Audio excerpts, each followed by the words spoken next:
ఓం శ్రీ గురుభ్యో నమః. శ్రీ పరమాత్మనే నమః. మా గురువు గారైన శ్రీ లక్ష్మమ్మ గారి పాదపద్మాలు నమస్కరిస్తూ మనం శ్రీమన్నారాయణీయంలోంచి అడుగు పెడుతున్నాం. శ్రీమన్నారాయణీయం భాగవత సంక్షిప్త రూపం. భాగవతంలో మనకి వ్యాస మహర్షి 12 స్కందాలతో 335 అధ్యాయాలతో 18,000 శ్లోకాలతో చెప్పిన విషయాన్ని నారాయణ భట్టతిరి గారు 1036 శ్లోకాలతో 100 దశకాలతో ఈ యొక్క గ్రంథాన్ని మనకు అందించారు. ఇది స్తోత్ర కావ్యం. మనకి భాగవతం మొత్తం 12 స్కందాల్లో కృష్ణ పరమాత్మ యొక్క రూపం ఉంది. ఆ రూపం ఎలా ఉంది అంటే, ప్రథమ స్కందంలో శ్రీకృష్ణు యొక్క పాదాలున్నాయి. రెండవ స్కందంలో పరమాత్మ యొక్క కటి ప్రదేశం ఉంది, అంటే నడుము ప్రదేశం. తృతీయ స్కందంలో నాభి ఉంది. చతుర్థ స్కందంలో ఉదర భాగం అంటే పొట్ట. పంచమ స్కందంలో స్వామివారి యొక్క హృదయం. షష్టమ స్కందంలో స్వామివారి ముఖం అంటే నోరు. అష్టమ స్కందం కన్నులు. నవమ స్కందం బుగ్గలు కనుబొమలు. దశమ స్కందం బ్రహ్మరంధ్రం. ఏకాదశ స్కందం మనస్సు. ద్వాదశ స్కందం ఆత్మ. ఈ విధంగానే నారాయణ భట్టతిరి గారు కూడా ఈ శ్రీమన్నారాయణాన్ని మనకు సంపూర్ణ ఆ భగవత్ తత్వాన్ని, భగవత్ స్వరూపాన్ని మనకు ప్రత్యక్షం చేయిస్తారు ఈ యొక్క శ్రీమన్నారాయణంలో. అటువంటి భాగ్యం మనకు కలుగుతోంది. భగవద్గీత మనం 9 అధ్యాయాలు పూర్తి చేసుకున్న తర్వాత 9 అధ్యాయాల్లో ఉండే యొక్క సారాంశం అంతా కూడా ఎగ్జాంపుల్గా మనకు భాగవతం ఉన్నది. అటువంటి భాగవతాన్ని మనం సంక్షిప్తంగా శ్రీమన్నారాయణంలో మనం తెలుసుకోబోతున్నాం. ఈ రోజు నుంచి మనం శ్లోకాలు మొదలు పెట్టుకుంటున్నాం. దాంట్లో ఉండే ఆయన నారాయణ భట్టతిరి గారు ఏ విధంగా దర్శించారో మనకు ఆ విధంగానే దర్శింపచేస్తున్నారు ఈ శ్లోకాలు. ఇకపోతే ఇక్కడ మనకు ఉండేది మొట్టమొదట స్కందములు. భాగవతంలో స్కందములు అంటారు. ఇక్కడ కూడా మన నారాయణ భట్టతిరి గారు స్కందములు చెప్పారు. మరి స్కందము అంటే ఏంటి అంటే, ఒక పెద్ద గ్రంథంలో ఉండే భాగాన్ని స్కందం అంటారు. అలాగే నారాయణ భట్టతిరి గారు పరిచ్ఛేదము అనే పదం ఉపయోగించారు. పరిచ్ఛేదం అంటే ఒక నిర్దిష్ట అంశాన్ని గురించి విశ్లేషించి చెప్పడాన్ని పరిచ్ఛేదం అంటారు. అలాగా ఆయన పరిచ్ఛేదం అని చెప్పి ఒక్కొక్క అంశాన్ని, ఒక్కొక్క స్కందంలో ఉండే ముఖ్య విషయాల్ని విశ్లేషించి చెప్పారు. అది గొప్ప విషయం. ఇక దశకం, ఆయన దశకాల రూపాల్లో రచించారు. దశకము అంటే కావ్య భాషలో 9 నుంచి 16 శ్లోకాలు ఉండాలి. మనకు చూస్తే ఈ యొక్క నారాయణ భట్టతిరి గారు రచించిన శ్రీమన్నారాయణంలో ఒక్కొక్క దశకంలో 9 శ్లోకాలు, 10 శ్లోకాలు, 15 శ్లోకాలు, 16 శ్లోకాలు అలా ఉంది. కాబట్టి దీన్ని దశకం అన్నారు. దశకం అని ఆయన చెప్పేశారు. ఇకపోతే మనం ఈ రోజు నుంచి మనం శ్లోకాల్లోకి అడుగు పెడుతున్నాం. ఈ ధ్యాన శ్లోకాల్లోకి అడుగు పెడుతున్నాం. మొట్టమొదట ధ్యాన శ్లోకం వచ్చేసేసి, గురువాయుపురాధీశం విష్ణుం నారాయణం హరిం వాసుదేవం జగన్నాథం కృష్ణం వందే జగద్గురుం. ఇది ధ్యాన శ్లోకం. ఏ స్తోత్రానికైనా కూడా ముందు ధ్యాన శ్లోకం అనేది ఉంటుంది. ఏ స్వరూపాన్ని లోపల చెప్పబోతున్నారో ఆ స్వరూపాన్ని మనం ముందు కళ్ళ కట్టినట్టుగా ఆ రూప ధ్యానము చేసి అడుగుపెట్టే భాగ్యాన్ని కవులు కల్పిస్తారు. అలాగే ఇక్కడ కూడా మనకి ఆ ధ్యాన శ్లోకాన్ని ప్రసాదించారు శ్రీ నారాయణ భట్టతిరి గారు.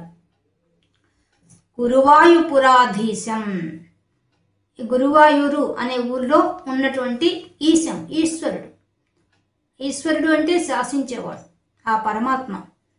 అటువంటి ఆ పరమాత్మ ఇక్కడ వెలిసి ఉన్నారు. మొట్టమొదట ఆ పదం చెప్తున్నారు. ఈ పదాన్ని మనం ఇంతకుముందు చెప్పుకున్నామండి. మనం మొత్తం మొదట ఇంట్రడక్షన్లోనే మీకు ఆ గురువాయూరు క్షేత్రం గురించి చెప్పుకున్నాం. ఇంకొంచెం ఇవాళ చెప్పుకుందాం. ఈ గురువాయూరు క్షేత్రం ఉండే ప్రాంతం గాని, అటు శృంగేరి అవంతా ఉన్న ప్రాంతం గాని వీటన్నిటినీ కలిపి పరశురామ క్షేత్రం అంటారు. పరశురాముడు ఆ క్షత్రియులందరినీ జయించి సమస్త భూమండలాన్నంతా జయించేశాడు. ఆయనకేమీ పరిపాలన చేయాల్సిన అవసరం లేదు. అందువల్ల ఆయన కశ్యప మహర్షికి దానం చేశాడు భూభాగాన్నంతా.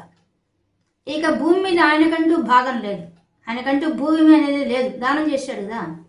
అందువల్ల ఆయన ఏం చేశాడంటే ఆ సముద్రుడిని వచ్చి నువ్వు వెనక్కి వెళ్ళి నాకు కొంచెం భాగం ఇమ్మని అడిగాడు. అప్పుడు సముద్రుడు మీ చేతిలో ఉన్న పరసు విసిరేయండి, ఎంత దూరం వేస్తే అంత ప్రాంతం నేను ఇస్తానని చెప్తాడు. అప్పుడు ఆ పరశురాముడు తన చేతిలో ఉన్న పరసుని విసిరేస్తాడు. అది ఎంత దూరం పోయిందో అంత ప్రాంతం అంతా పరశురామ క్షేత్రంగా ఉండిపోయింది. ఇదే ఇప్పుడు గురువాయూర్ క్షేత్రం ఉండే ప్రాంతం కూడా పరశురామ క్షేత్రం, శృంగేరి కూడా. ఈ పరశురామ క్షేత్రానికి గురువు వాయువు అంటే బృహస్పతి, వాయువు అంటే గాలి, వాయుదేవుడు ఇద్దరు కలిసి ఈ యొక్క విష్ణుదేవుడి నుంచి వచ్చినటువంటి ఆ విగ్రహాన్ని పెట్టడానికి ప్రతిష్ఠించడం కోసంగా వచ్చినప్పుడు ముందు పరశురాముని యొక్క అనుమతి తీసుకున్నారు.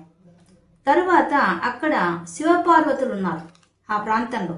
వాళ్ళ క్షేత్రం అని ఆ గురువాయూరు క్షేత్రం అనేది. అక్కడ ఒక పెద్ద సరస్సు ఉంది, కమలాలతో కూడిన సరస్సు. ఆ సరస్సు ప్రాంతానికి వచ్చి అక్కడ శివుని అనుమతి కోరారు వాళ్ళిద్దరు. ఎవరు? ఆ గురువు వాయువు. అడిగినప్పుడు శివుడు చాలా సంతోషంగా ఇచ్చాడు. ఆయన మమ్మియార్ అనే ప్రాంతానికి ఆ శివపార్వతులు వెళ్ళిపోయేసి ఈ ప్రాంతాన్ని గురువాయూరు స్వామికి ఇచ్చారు. అప్పటి నుంచి ఈ గురువాయూరు క్షేత్రంలో వెలిసి ఉన్నారు ఈ గురువాయూరప్ప. అదే నారాయణమూర్తి అక్కడ వెలిసి ఉన్నారు. ఇంకా ఆ కోనేరులో ఉండే రుద్రతీర్థం అంటారు దాన్ని. ఆ రుద్రతీర్థంలో ప్రచేతసుడు అనే వాళ్ళు శివుని అనుగ్రహంతో రుద్రగీత పొందినట్లుగా మన పురాణ గాథ తెలుస్తోంది. ఈ విధంగా ఇంత గొప్ప క్షేత్రము ఈ గురువాయూరు క్షేత్రం. గురువాయూరు క్షేత్రం అంటే మన శరీరమే గురువాయూరు క్షేత్రం. ఈ గురువాయూరు క్షేత్రం అంటే శరీరం, మన శరీరమే గురువాయూరు క్షేత్రం. మనలో ఉన్న ప్రాణశక్తే వాయువు, మనలో ఉన్న బుద్ధిశక్తే బృహస్పతి. ఆ లోపల ఆత్మలో కూర్చున్న అప్ప ఆ గురువాయూరప్ప, ఆ నారాయణ స్వామి. కాబట్టి మన శరీరం ద్వారా అంటే మన ఇంద్రియాలు, మన బుద్ధి, మన ప్రాణశక్తితో మనలో ఉన్న ఆత్మతత్వాన్ని తెలుసుకోవడమే అసలైన గురువాయూరప్ప దర్శించడం. ఆ దర్శించే భాగ్యాన్ని శ్రీ నారాయణ భట్టతిరి గారు ప్రతి శ్లోకంలో కూడా అందించారు. అద్భుతంగా రచించారు ఈ యొక్క నారాయణీయుని. ఇందులో మనం మొదట గురువాయూర పురాధీశం, ఆ గురువాయూరు పురము అనే దాంట్లో ఈశుడు నెలకొని ఉన్నటువంటి ఆ పరమేశ్వరుడు. ఆయన ఎలాంటి వాడు? విష్ణు. ఎక్కడి నుంచి వచ్చాడు ఆయన? మొట్టమొదట విష్ణుమూర్తి, సాక్షాత్ విష్ణుమూర్తే తన అర్చారూపాన్ని బ్రహ్మదేవుడికి ఇచ్చాడు. అలాంటి మూలమైన వాడు, మూలతత్వంతో కూడుకున్నది ఆ విగ్రహం. కాబట్టి విష్ణు. ఇంకా నారాయణం. ఇంకా ఆయన ఇచ్చిన అర్చామూర్తి ఏ పేరుతో ఉన్నది? నారాయణ తత్వంతో ఉంది. అంటే 4 చేతులతో ఉన్నాడు. సుదర్శన చక్రం, కౌమోదికి గద, పద్మం, శంఖం ధరించి ఉన్నాడు ఆయన. అటువంటి రూపంతో ఉన్న ఆ నారాయణ స్వామిని హరిం. ఆయన ఇంత మనకేం చేస్తారు? హరిం, మన యొక్క పాపాలన్నీ హరించి వేస్తాడు. మరియు హరిం అంటే మనం చేసే యజ్ఞ యాగాది క్రతువుల్లో ఉండే హవిస్సులను కూడా స్వీకరిస్తారు. కాబట్టి హరిం. ఇంకా వాసుదేవం. వాసుదేవం అనేది మనకు భగవద్గీతలో ఎంత చక్కగా చెప్పారు. వాసుదేవం సర్వమితి అని ఎవరు తెలుసుకుంటాడో వాడే నా భక్తుడు అని మనకు భగవద్గీతలో చెప్పేశారు. భగవద్గీత మనకు 7వ అధ్యాయం నుంచి మనకు 9వ అధ్యాయం దాకా చెప్పిన విషయం అదే. ఎవరైతే నన్నే సర్వ జీవరాశికి నివాస స్థానంగా తెలుసుకుంటాడో, వాసుదేవమితి సర్వం అని తెలుసుకుంటాడో వాడే నా అసలైన భక్తుడు అని ప్రకటించేశారు భగవద్గీతలో స్వామి. అదే విషయాన్ని ప్రతిపాదిస్తున్నారు. అంటే వసుదేవుని కుమారుడు కృష్ణ పరమాత్మ అని ఒక అర్థము, మరియు సర్వ జీవరాశి వసించి ఉన్న ఆ పరమాత్మ అని ఒక విషయము, వాసుదేవుడిని పదం చెప్తున్నారు. విష్ణు అన్న పదం కూడా అదే అర్థం. విశ్వం విష్ణువు మనకు విష్ణు సహస్రనామం చెప్పేసింది. విశ్వమే విష్ణువు అంతటా వ్యాపించిన తత్వమే ఆ యొక్క విష్ణువు. అటువంటి ఆయన ఆ వసుదేవుని మీద వాడు 3 జన్మలుగా పుట్టి తరించాలని కోరుకున్నప్పుడు, ఆ భగవంతునే బిడ్డగా కావాలని కోరుకున్నప్పుడు వారిని అనుగ్రహించడానికి కోసంగా ఆ పరమాత్మ వసుదేవునికి అనుగ్రహించిన బిడ్డ ఆ కృష్ణ పరమాత్మ. కాబట్టి వాసుదేవం. ఇంకా జగన్నాథుడు, ఈ జగత్తుకు ముల్లోకాలను కూడా పరిపాలించే శక్తి సామర్థ్య సర్వ సమర్థుడు ఆ జగన్నాథుడు. ఆ పూరి జగన్నాథులో వేసిన ఆయన గాని, మనకు గురువాయూరప్ప క్షేత్రంలో ఉన్నవాడు గాని, అనేక క్షేత్రాలలో ఎక్కడెక్కడ కృష్ణ పరమాత్మ పూజింపబడుతున్నాడో అక్కడంతా కూడా ఆయన జగన్నాథుడై జగత్తును రక్షిస్తూ పోషిస్తూ పాలిస్తున్నవాడు ఆ పరమాత్మ. అటువంటి ఆయన కృష్ణం. ఆయన పేరేం పెట్టారు మనకి ద్వాపర యుగంలో కృష్ణం. కానీ కృష్ణము అంటే అర్థం ఆకర్షణ శక్తి. ఈ విశ్వాన్నంతా పట్టి ఆకర్షణ శక్తితో పట్టి నడిపిస్తున్నాడు. మనకే తెలుస్తుంది గ్రహాలు అవన్నీ ఎట్లా, మన భూమి కూడా ఆకాశంలో ఉంది. ఎవరు పట్టుకొని నడిపిస్తున్నారు ఇదంతా? ఆ శక్తి, ఆకర్షణ శక్తి ఆ పట్టి లాగి నడిపిస్తోంది ఆ కృష్ణ శక్తి. అటువంటి శక్తి వందే. అటువంటి ఆ రూపానికి నమస్కారము. జగద్గురుం, ఆయన జగదాచార్యుడై వచ్చి మనకు భగవద్గీతను బోధించి తద్వారా మనకు జ్ఞాన భిక్ష ప్రసాదించి ఆ జ్ఞానము ద్వారా మనం పరమాత్మను చేరుకునే భాగ్యాన్ని కలిగిస్తున్నటువంటి ఆ కృష్ణ పరమాత్మకి, ఆ జగదీశ్వరుడికి, ఆ గురువాయూరప్పకి, ఆ విష్ణువుకి, ఆ యొక్క నారాయణకి, ఆ హరింకి, ఆ వాసుదేవుకి, ఆ జగన్నాథుడికి ఒక్కొక్క పేరుకి నమస్కారం. వందే అనే పదం అన్నిటికీ వస్తుంది. గురువాయూరపురాధీశం వందే నమస్కారం, విష్ణుం నమస్కారం, నారాయణం నమస్కారం, హరిం నమస్కారం, వాసుదేవం నమస్కారం, జగన్నాథం నమస్కారం, కృష్ణం నమస్కారం, జగద్గురు నమస్కారం. అన్నిటికీ ఆ పదం వందే అనేది నమస్కారం. ఆ నమస్కారం అన్ని పదాలకు వస్తుంది. ఎందుకంటే ఇక్కడికి భూమి మీద వెలిసినట్టు ఆ గురువాయూపురంలో ఉన్న ఆ స్వామి మామూలుగా ఆకారంతో కనిపిస్తూ ఉన్నా అది నిరాకార తత్వం. ఆ తత్వంతోనే విశ్వానికి అతీతంగా ఉన్న ఆ శక్తి మనకు సగుణ సాకార రూపమై మన కంటి ముందు కనిపిస్తోంది. అటువంటి దివ్యమంగళ స్వరూపము ఆ స్వరూపం అని చెప్పి ఈ శ్లోకం ద్వారా మనకి తెలియజేశారు. ధ్యాన శ్లోకం ద్వారానే ఆ గురువాయూరప్పను దర్శింపజేశారు నారాయణ భట్టతిరి గారు. ఇక మనము దశకాల్లోకి అడుగు పెడుతున్నాం. ముందుగా నారాయణ భట్టతిరి గారికి శిరస్సు వంచి పాదాభివందనం చేస్తూ మన యొక్క అక్కడ ఉన్న గురువాయూరప్ప స్వామికి కూడా శిరస్సు వంచి పాదాభివందనం చేస్తూ మనం ఇప్పుడు శ్రీమన్నారాయణులకు అడుగు పెడుతున్నాం. ఇందులో మొదటి శ్లోకంలోకి అడుగు పెడుతున్నాం. అడుగు పెట్టే ముందు మనకు దీన్ని ఈ మొదలు పెట్టడమే ఆయన శ్రద్ధర వృత్తంతో మొదలు పెడుతున్నారు. ఇక్కడ శ్రద్ధర అంటే సృజం మాలాం ధరతి, అది అర్థం. అంటే భగవంతుడికి మనం తోమాలు వేస్తాం కదా, మనం వెంకటేశ్వర స్వామికి ఏ విధంగా తోమాల వేస్తామో ఆ విధంగా ఈ యొక్క నారాయణ భట్టతిరి గారు తన శ్లోకములు అనే పూల గుత్తి పెద్ద తన కావ్యము అనేటువంటి ఆ పూలతో శ్లోకాలనే పూలతో కలిపి పెద్ద తోమాలు తయారు చేసి అది భగవంతుడి కైంకర్యం చేస్తున్నారు ఈ నారాయణ భట్టతిరి గారు. అందుకనే మొట్టమొదటి శ్రద్ధరా వృత్తంతో మొదలు పెట్టారు ఈ యొక్క మొదటి దశకాన్ని.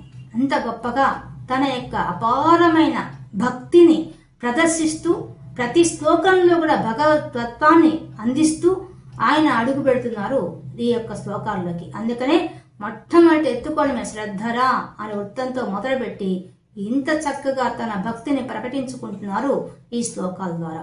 ఈ రోజు మనం మొదటి శ్లోకంలోకి అడుగు పెడుతున్నాం. అడుగు పెట్టే ముందు మనం తెలుసుకోవాల్సింది నారాయణ భట్టతిరి గారికి కొంచెం మనం ముందే మన కథంతా చెప్పేసుకున్నాం. కానీ ఆయన యొక్క భక్తుడిగా ఎలా ఉన్నాడనే విషయం ఒకసారి చూద్దాం. మనకు భగవద్గీతలో 7వ అధ్యాయంలో చెప్పారు, చతుర్విధ భజంతే మాం జనాసుకృతి అర్జున ఆర్తో జిజ్ఞాసు రర్థార్థి జ్ఞానీ చ భర్తర్షభ. ఏం చెప్పారు కృష్ణ పరమాత్మ మనకి భగవద్గీతలో? ఆర్త భక్తుడు, జిజ్ఞాస భక్తుడు, అర్ధ భక్తుడు, జ్ఞాన భక్తుడు 4 రకాలుగా ఉంటారు. ఈ నలుగురిలో కూడా నాకు జ్ఞాన భక్తుడంటేనే ఇష్టము అని స్పష్టంగా చెప్పేశారు. ఏ తేషాం జ్ఞానీ నిత్యయుక్తః ఏక భక్తిర్విశిష్యతే ప్రేయోహి జ్ఞానియోత్యర్థం అహం సచ మమ ప్రియః. జ్ఞానియే నాకు ఇష్టము అని మనకు భగవద్గీతలో చాటి చెప్పారు ఆచార్యులు. జగద్గురువై మనకు చెప్పారు భగవంతుడు.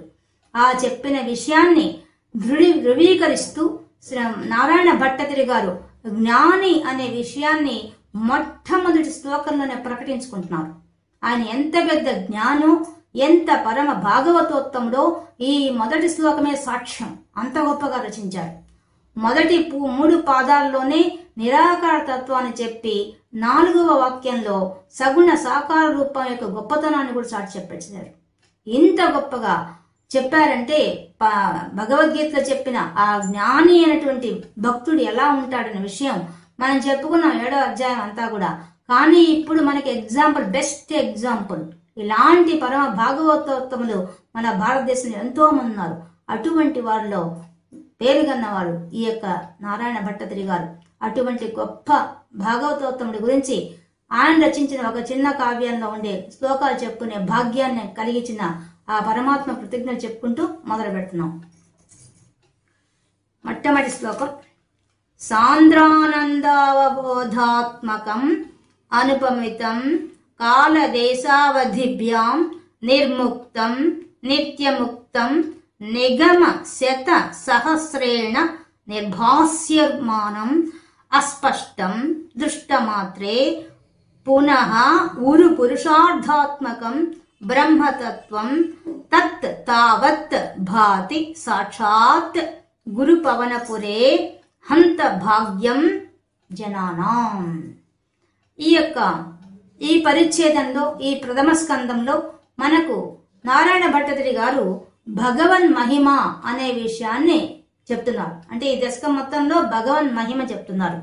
ఏంటి భగవన్ మహిమ అంటే? అంటే భగవత్ తత్వము. భగవత్ తత్వం అంటే యథార్థ స్వరూపం. ఆ భగవంతుడు అంటే యథార్థ స్వరూపాన్ని ప్రతిపాదించారు ఈ యొక్క దశకంలో. ఇంకా ఈ యొక్క సృష్టి నిర్వహణ కార్యక్రమం ఎలా ఉంటుంది అనే విషయాన్ని కూడా దీంట్లో చెప్పారు. ఇంకా భక్తుడి పట్ల భగవంతుడు ఎలా ఉంటాడని చెప్పారు. ఇంకా భగవంతుడు అనే పదానికి నిర్వచనం చెప్పారు. అద్భుతంగా చెప్పారు. ఈ యొక్క మొదటి దశకంలోనే భగవంతుడు అంటే ఎవరు, ఆయన యొక్క తత్వం ఏంటి, ఆయన ఏమిటి అనే దాని డెఫినేషన్, నిర్వచనం చెప్పేశారు 10వ శ్లోకంలో. ఎంత గొప్పగా రచించారు ఈ 10 శ్లోకాలనే. భగవన్ మహిమ అని పేరు పెట్టి అంత గొప్పగా చూడండి, ఎంత విశ్లేషణ చేస్తున్నాడో. పదం పెట్టడంలోనే, నామకరణం చేయడం, భగవన్ మహిమ అని పేరు పెట్టడంలోనే లోపల అంతరార్థాన్ని అంతా పెట్టి ఒకేసారి చెప్పేశారు. ఒక్క పదంలో చెప్పేశారు. ఆ భగవంతుడి యొక్క లీలా మహత్యాన్ని చెప్తూ, భగవంతుడు అంటే ఏంటో చెప్తూ రచించారు ఈ యొక్క మొదటి దశకాన్ని. ఆ యొక్క చెప్పిన ఆ విషయాన్ని మొదటి శ్లోకంలోనే చెప్పేస్తున్నారు. గొప్ప విషయం అది. ఎవరికి అసాధ్యమైన విషయాన్ని సుశాస్త్రం చేస్తున్నారు. మనకి ఇక్కడ చెప్తున్న విషయం ఏంటంటే, మొదట ఈ శ్లోకం చెప్తున్న విషయం నిరాకార తత్వం. మనం ఇప్పుడు గుళ్ళకు పోయాం అనుకోండి, గుళ్ళో ఒక విగ్రహాన్ని చూస్తే మనకేమనిపిస్తుంది? ఆ విగ్రహాన్ని చేసిన అలంకారము, ఆ విగ్రహం చేతుల్లో ఏమున్నాయి, పైనుంచి కింద కిరీటము, వాటి యొక్క రూపాన్ని మాత్రమే చూసి మనం దర్శిస్తాం మనలాంటి సామాన్యులు. కానీ జ్ఞాని అయిన వాడు ఎలా చూస్తాడు? ఒక విగ్రహాన్ని చూడంగానే ఏ స్థాయిలో ఆలోచిస్తాడనే విషయాన్ని ఈ మొదటి శ్లోకంలోనే మనకు చెప్పేస్తున్నారు. భగవద్గీతలో చెప్పిన జ్ఞాని ఎలా ఉంటాడనే విషయాన్ని ఇంత స్పష్టంగా ఈ శ్లోకంలో చెప్పేస్తున్నాడు. ఆయన ఎక్కడి నుంచి మొదలు పెడుతున్నాడు? మొట్టమొదటి చెప్పడమే నిరాకార తత్వంతో మొదలు పెడుతున్నాడు. మొదటి పదమే సాంద్రానందం, ఆనందం. భగవంతుడు ఆనంద స్వరూపుడు. మనం దక్షిణామూర్తి స్తోత్రంలో చూసాం, లలితా సహస్రం చూసాం, అన్నింట్లో చూసాం. మనం అన్ని స్తోత్రాలు చెప్పుకుంటాం. ప్రతి స్తోత్రంలో కూడా ఉన్న విషయమే ఇది. ఆనందమే. మన సౌందర్యంలో చెప్పుకుంటున్నాం. అక్కడ ఏముంది? ఆనంద ప్రవాహమే చైతన్యం, అదే సౌందర్య లహరి. శివ ఆనందం, శివుల యొక్క ఆనంద స్వరూపమే, ప్రవాహమే శివానంద లహరి. అలాగే ఇక్కడ కూడా మొట్టమొదట ఆనందాన్నే ప్రతిపాదిస్తున్నారు. అంటే భగవంతుడు అంటే ఆనందం. ఎటువంటి ఆనందం అది? సాంద్ర. సాంద్ర అంటే బాగా దట్టమైన ఆనందం. మనకు లలితా సహస్రంలో చిచ్చక్తి పరమానంద విజ్ఞాన ఘన రూపిణి. ఆ అమ్మవారి యొక్క రూపం ఎటువంటిది? సత్ చిత్ ఆనందం. అదే ఇక్కడ కూడా చెప్తుంది. ఈ గురువాయూరప్ప కూడా ఎలాంటి వాడు? సత్ చిత్ ఆనందం. సత్ ఎప్పుడు ఉండేవాడు. భూత భవిష్యత్ వర్తమాన కాలంలో మార్పు చెందిన వాడెవరో ఆ సత్స్వరూపం పరమాత్మ. చిత్ చైతన్యం, చైతన్య స్వరూపుడు ఆ పరమాత్మ. ఆనందం, సత్ చిత్ ఆనందం. నామ రూపం, నామరూపం ప్రపంచం. నామరూపాల లోపల కూర్చున్నట్టు సత్ చిత్ ఆనందమే. ఇదే మనకు దక్షిణామూర్తిలో చెప్పినటువంటి ఆ ముద్ర, చిన్ముద్ర. చిన్ముద్ర విశేషం అంతా మొదటి పదంలోనే పెట్టేశాడు. అంటే ప్రపంచమంతా ఉండే సత్ చిత్ ఆనందం. నామరూపాలుగా ప్రపంచం కనిపిస్తుంది. లోపల కూర్చున్నవాడు ఆ పరమాత్మే. నామరూపాలు తీసేస్తే ఈ మూడే కనిపిస్తాయి విశ్వంలో. కాబట్టి ఈ విషయాన్నే మొట్టమొదటి పదంతో చెప్పేశాడు. ఇప్పుడు విగ్రహాన్ని చూడంగానే ఆ విగ్రహం యొక్క అలంకార కిరీటం ఇలా ఉంది, కళ్ళు ఇలా ఉన్నాయి, ముక్కు ఇలా ఉన్నాయి, అలా వర్ణించలేదు. ఒక జ్ఞాని అయిన వాడు ఎలా చూస్తాడంటే విశ్వమంతా వ్యాపించిన తత్వాన్ని చూస్తాడు. అదే మనకు భగవద్గీత చెప్పాడు. ఎవడైతే నా అవ్యక్త రూపాన్ని చూస్తాడో, ఆ జ్ఞానాన్ని పొందుతాడో, ఆ జ్ఞాని భక్తుడు, నాకు వాడిని నేను భక్తుడిగా స్వీకరిస్తాను, నాకు ప్రియుడు అని భగవద్గీత చెప్పేశాడు ఆయన. మొట్టమొదటి క్వాలిఫికేషన్ చూపించేశారు ఇక్కడే. మొట్టమొదటి పదంలోనే ఆయన విగ్రహాన్ని చూడంగానే మొట్టమొదటి కలిగిన మొదటి దశకంలో మొదటి చూపులోనే ఆయన కలిగిన ఆలోచన ఏంది? సాంద్రానంద. స్వామి నువ్వు ఎటువంటి వాడివంటే ఆనంద స్వరూపుడివి. ఘనీభవించిన ఆనందం, అది మామూలుది కాదు, అది సాంద్రమైంది, కరడుగట్టినది. ఒక వెన్న ముద్ద తీసుకుంటే వెన్న ముద్ద నిండా వెన్నే ఉంటుందో ఆ విధంగా ఆనందమే ఆయన రూపం. ఆయన అసలు స్వరూపం ఆనందం అని మొట్టమొదటి పదంలోనే నిరాకార తత్వాన్ని చూపించేశాడు. సత్ చిత్ ఆనందంగా ఉన్న స్వరూపమే నీవు స్వామి. అటువంటి నీవు అవబోధాత్మకం. ఎటువంటి వాడివి? జ్ఞాన స్వరూపుడివి. ఏ జ్ఞానం అది? సర్వజ్ఞుడు. ఆయన తెలియనిదేముంది? విశ్వానికి అతీతంగా ఉన్నాడు, విశ్వం అంతా వ్యాపించి ఉన్నాడు. విశ్వంలో అణువు అణువు గురించి ఆయన తెలుసు, తెలియదంటూ ఏమీ లేదు. అటువంటి సర్వ సమర్థుడు, సర్వ జ్ఞాన స్వరూపుడు ఆ పరమాత్మ. అంటే మొట్టమొదటి ఏం గుర్తించాడు? పరమాత్మలో ఆనందాన్ని గుర్తించాడు కవి. తర్వాత ఏం గుర్తించాడు? ఆయన సంపూర్ణ సర్వ సమర్థుడైన సర్వజ్ఞుడు అనే విషయాన్ని గుర్తించేశాడు. అంటే జ్ఞాని అయిన వాడు ఏ దృష్టితో చూస్తాడో చూడండి. ఒక విగ్రహాన్ని ఎలా చూడాలో మనకు చూపిస్తున్నాడు, నేర్పిస్తున్నాడు. ప్రతి మాటలో మనకు సందేశం ఇస్తున్నాడు. ప్రతి మాటలో ఒక భగవత్ స్వరూపాన్ని చూడంగానే ఏ రూపాన్ని ఏ విధంగా భావించాలో కూడా మనకు మార్గదర్శకంగా చెప్తున్నారు. అది నారాయణ భట్టతిరి అంటే. ఇంకా అనుపమితం. అనుపమితం అంటే ఉపమానం లేదు. ఏం ఉపమానం ఉంటుంది? ఈ ఆయనతో ఉండే ఆనందం ఇట్లా ఉంటుంది మనం చెప్పగలమా? ఆయనకుండే జ్ఞానం ఇట్లాంటిది చెప్పగలమా? చెప్పలేం. ఎవరు చెప్పగలరు? ఎవరు చెప్పలేరు. ఇప్పుడు మనము ఆనందం కోసమే పెళ్లిళ్ళు చేసుకుంటాం, పిల్లల్ని కంటాం, సంసారం చేస్తాం, అన్ని చేస్తాం. కానీ ఆనందం వెనక నీడలాగా మనకు దుఃఖం ఉంటుంది. కానీ పరమాత్మ ఆనందం శాశ్వతమైంది. ఆ ఆనందానికి మించిన ఆనందం ఇంకోటి లేదు. ఇంకోటి ఎగ్జాంపుల్గా చెప్పడానికి లేదు. అందుకనే పోలిక లేదు. ఎగ్జాంపుల్ చెప్పడం. భగవంతుడి యొక్క ఆనందం ఇట్లాంటిది చెప్తామా? ఎలా చెప్తాం? ఏం చెప్పలేం. కాబట్టి అనుపమితం, దానికి ఎగ్జాంపుల్గా ఏమీ చెప్పలేము. అది అసాధ్యమైన విషయం. సాటి లేని వాడు ఆ పరమాత్మ. అతడి గురించి మనం ఏమి చెప్పలేము. కాలదేశావిధిభ్యాం నిర్ముక్తం. కాలదేశావిధిభ్యాం, ఇదే మనకు లలితా శాస్త్రంలో దేశకాల పరిచ్ఛిన్న అపరిచ్ఛిన్న వేరు చేసి చూడలేం. భగవంతుడు ఈ కాలం వాడు, ఈ ప్రాంతం వాడు అని మనం చెప్పలేం. మనం అనుకో, మనం పుట్టినప్పుడు ఒక కాలంలో పుడతాం, మరణించే మధ్యలో కాలంలో మన కాలం చెప్పేయచ్చు. పలాని వాడు పలానా టైంలో పుట్టాడు, పలానా టైంలో మరణించాడు మనకుంది. లేదా మనకి 24 గంటల కాలం ఉదయం నుంచి రాత్రి దాకా ఉంది. మనం మేలుకున్న టైం అంతా గడుపుతున్నాం. ఈ టైంలో ఇదిగో ఈ గంట ఇక్కడ కూర్చున్నా, ఈ గంట ఇది పని చేసాం మనం చెప్పొచ్చు. కానీ భగవంతుడికి కాలం ఎక్కడుంది? ఆ కాలం ఆయన చేతిలో ఉంది. అటువంటి వాడి కాలంతో డివైడ్ చేస్తావు? చేయలేవు. ఈయన వర్తమాన కాలంలో ఉన్నాడా, భవిష్యత్తులో ఉన్నాడా, ఏ కాలంలో ఉన్నాడని చెప్పడానికి వీలేదు. అంతా కాలం అయిందే. కాలాన్ని దేశం, ప్రాంతం, అలాంటి ప్రాంతంలో భారతదేశంలో ఉన్నాడా, ఆంధ్రదేశంలో ఉన్నాడా అని చెప్పడానికి లేదు. విశ్వమంతా వ్యాపించిన వాడిని ఏ ప్రాంతాల్లో కూర్చోబెట్టి చూపిస్తాం మనం? చూపించాలి. ఇప్పుడు మనం అనుకోండి మన ప్రాంతంలో చెప్పొచ్చు, ఆయన ఏ ప్రాంతంలో ఉన్నాడని చెప్తాం? అంతటా వ్యాపించే శక్తిని. అంటే చూస్తున్నాడు చూడండి, నారాయణ భట్టతిరి గారు చూస్తోంది విగ్రహం ఒక ప్రాంతంలో ఉంది, కానీ ఆయన ఆ విగ్రహంలోంచి ఏం చూస్తున్నాడు? ఏ విధంగా అయితే భగవద్గీతలో చెప్పాడో జ్ఞాని అనే విషయాన్ని స్పష్టంగా చెప్పేస్తున్నాడు.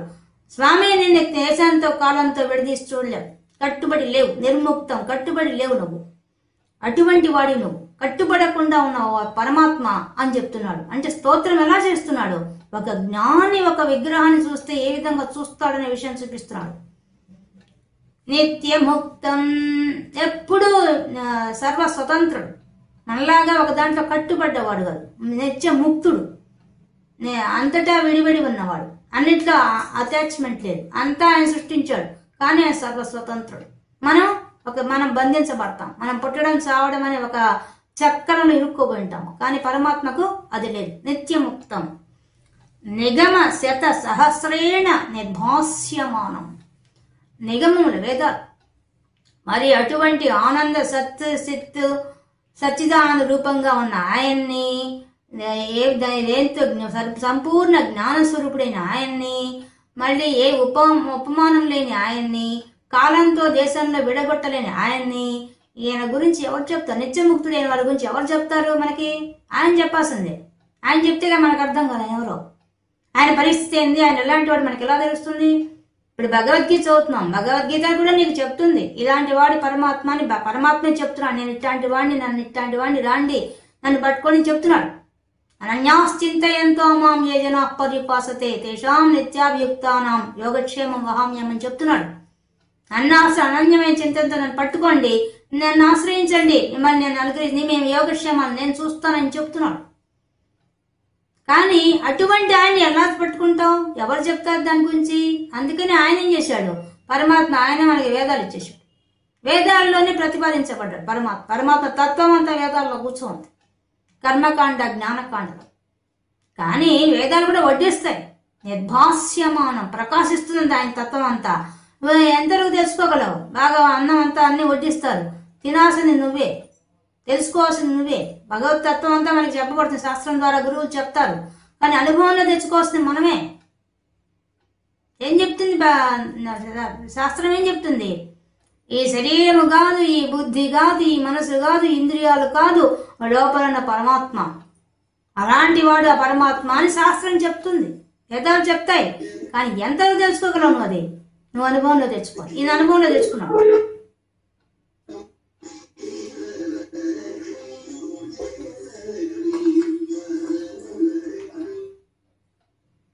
నారాయణ భట్టతిరి గారు అనుభవంలో తెచ్చుకున్నారు కాబట్టి చెప్పేస్తున్నాడు ఏమని? వేదాలు కూడా నీ తత్వాన్ని అందుకోలేవయ్యా, అటువంటి గొప్పవాడివయ్యా.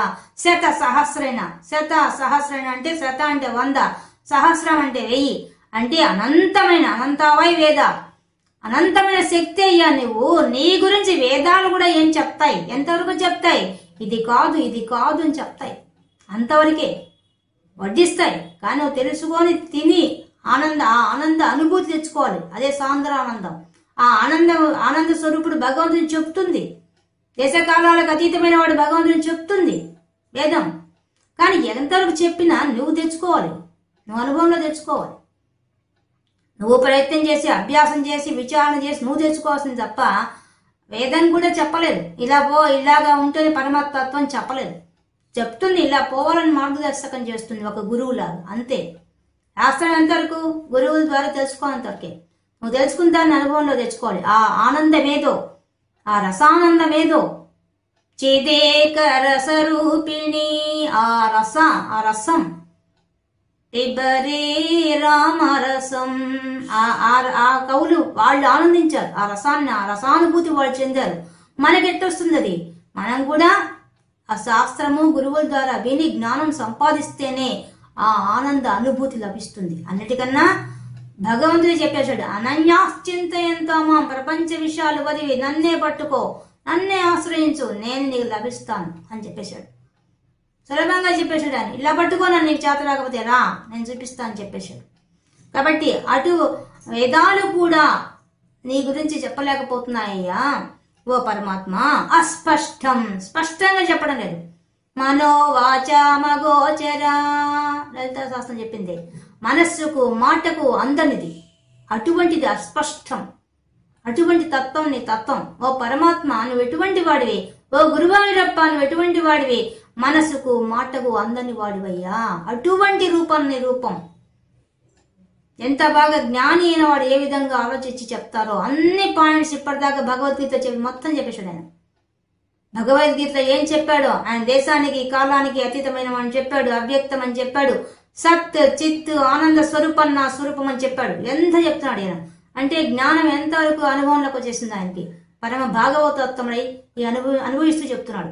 అస్పష్టం, స్పష్టంగా చెప్పలేమయ్యా నీ గురించి, మనస్సుకు మాటకు అందని వాడివి. అటువంటి నీవు దృష్ట మాత్రే ఏమి భాగ్యం, మా కంటికి దృష్టం ఈ మాంస నేత్రానికి కనిపిస్తున్నావయ్యా. అలాంటి స్వరూపము మా కంటి ముందు ఈ మాంస నేత్రానికి కనిపిస్తూ నిలబడింది ఆ విగ్రహం. ఏం చేస్తుంది ఆ విగ్రహం? పునః అటువంటి ఆ రూపం, ఎటువంటి రూపం? సత్ చిత్తు ఆనంద రూపం మరియు సర్వ జ్ఞానస్వరూపం, సాటి లేనిది మరియు కాల దేశాలకు మించిపోయింది, కాలాతీతమైంది, దేశాతీతమైంది. అటువంటి స్వరూపం, నిత్యము ముక్తమైన స్వరూపం మరియు వేదాలకు కూడా వర్ణించలేని రూపం. అటువంటి రూపము ఉరు పురుషార్థాత్మకం. ఎటువంటిది అది? పురుషార్థం, గొప్ప పురుషార్థక స్వరూపమే ఆ స్వరూపం.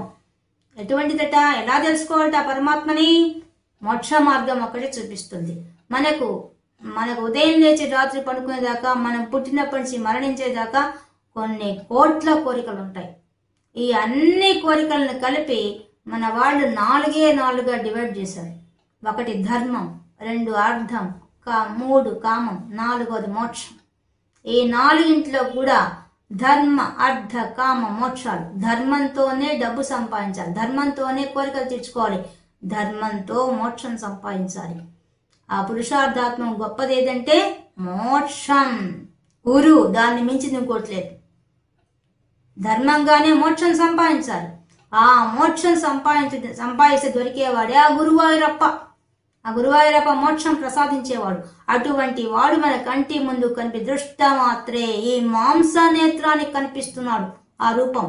అటువంటి రూపం, ఆ నిరాకార తత్వం అంతా ఒక రూపం తీసుకొని మా కంటి ముందు కనిపిస్తోందయ్యా. బ్రహ్మతత్వం అది ఎటువంటిది? అన్నిటికీ మూలమైన శక్తి. ఎటువంటిది? ఈ విశ్వంలో సృష్టి స్థితి లయం చేస్తున్నటువంటి గొప్ప శక్తి. ఆ శక్తి అన్నిటికీ అతీతమైన శక్తి. ఆ శక్తి వచ్చి మా కంటి ముందు బ్రహ్మతత్వం. గొప్ప గొప్ప యోగీశ్వరులు కూడా ఈ బ్రహ్మ జ్ఞానాన్ని తెలుసుకున్న వాడికి ఈ యొక్క రూపంలో ఉండే అసలైన తత్వాన్ని, మోక్ష మార్గాన్ని అందుకోగలుగుతారు. రమణ మహర్షి, రామకృష్ణ పరమహంస లాంటి వాళ్ళకి అటువంటి ఆనందాన్ని పొందారు.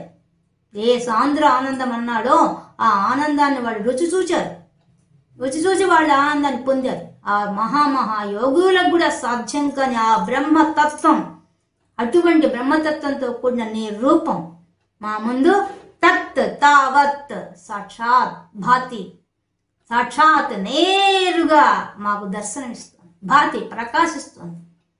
ఎలా ఉంది ఆ విగ్రహం? దివ్యమంగళ స్వరూపం భాతి ప్రకాశిస్తుంది. ఎట్లా ఉంది? తత్ తావత్ తద్రూపం,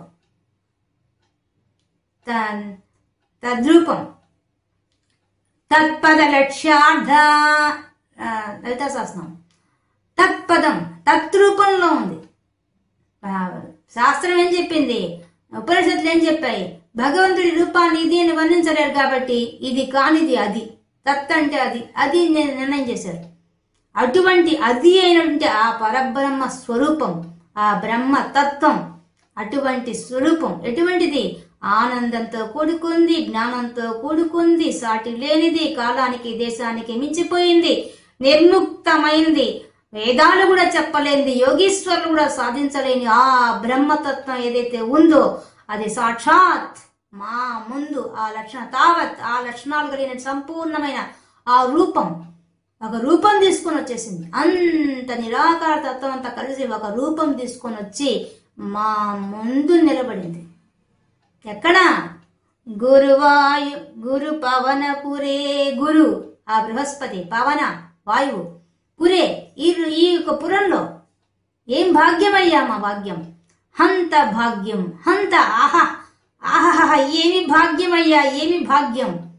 ఒక భక్తుడు పొందే ఆనందం ఎంత గొప్పతో చూడండి. ఆ ఆహా అన్నప్పుడే ఆయన ఎంత ఆనంద స్థితిని పొందుతున్నాడు. ఆ సాంద్ర ఆనందం అనేది ఆయన అనుభవిస్తున్నాడు. చూస్తూ విగ్రహం చూడంగానే నిరాకారతత్వం గుర్తుకొచ్చి, ఆ శాస్త్రంలో విన్నది అనుభవంలోకి వచ్చి, ఆ వచ్చిన దాన్ని ఒక రూపం తీసుకొని మా ముందు కనిపిస్తోంది అని ఇంత చక్క ఆహా అంత హహహా ఏమి భాగ్యం, ఏమి భాగ్యం. జనానా ఈ ప్రజలు ఎంత అదృష్టవంతుడు. నీ యొక్క దివ్యమంగళ స్వరూపాన్ని మాంసనేత్రానికి కనిపించే రకంగా కనిపించావా స్వామి. అవ్యక్తంగా ఉన్న నీవు, ఇంత నిరాకారతత్వంగా ఉన్న నీవు కంటి ముందు కనిపిస్తున్నావా స్వామి. ఏమి భాగ్యమయ్యా, ఏమి భాగ్యం అని పొగుడుతున్నాడు. ఏమి చెప్పాలి నీ గురించి, ఏమని చెప్పాలి, ఏమని వర్ణించాలి స్వామి. ఇంత దివ్యమంగళ స్వరూపం నా ముందు వచ్చి సాక్షాత్కరించింది. ఇంతకంటే భాగ్యమేముంది. ఈ జనులు చేసుకున్న పుణ్యమేమయ్యా నేను చూసే భాగ్యం కలిగింది. ఓ స్వామి ఏమి భాగ్యం, ఏమి భాగ్యం. ఓ గురుపవనాథేశ్వర, ఓ స్వామి నీకు నమస్కారం, నమస్కారం అని చెప్పి స్తోత్రం చేస్తున్నారు. ఒక్క శ్లోకంలోనే ఆయన దర్శించిన రూపాన్ని మనకు దర్శింపజేస్తున్నాడంటే సామాన్యమైన భక్తుడు కాదు ఆయన, పరమ భాగవతోత్తముడైన ఆయన. అందుకనే భాగవత కథ సంగ్రహం అంతా కలిపి ఈ 100 దశకాలను అనుభవించి మాకు అనుభవింపజేస్తున్నటువంటి ఆ శ్రీమన్నారాయణి అందించినటువంటి శ్రీ నారాయణ భట్టతిరి గారికి శిరస్సు వంచి పాదాభివందనం చేస్తున్నాను. ఈ రోజు మనం ఆ నారాయణ భట్టతిరి గారు చెప్పినటువంటి మొదటి ధ్యాన శ్లోకాన్ని మరియు మొదటి దశకంలో ఉండి మొదటి శ్లోకంలో ఉండే విశేషాంశాలని తెలుసుకునే భాగ్యం కలిగింది. ఈ రోజు మనం రేపు మళ్ళీ కలుసుకుందాం. అంతవరకు సెలవు. కృష్ణార్పణం.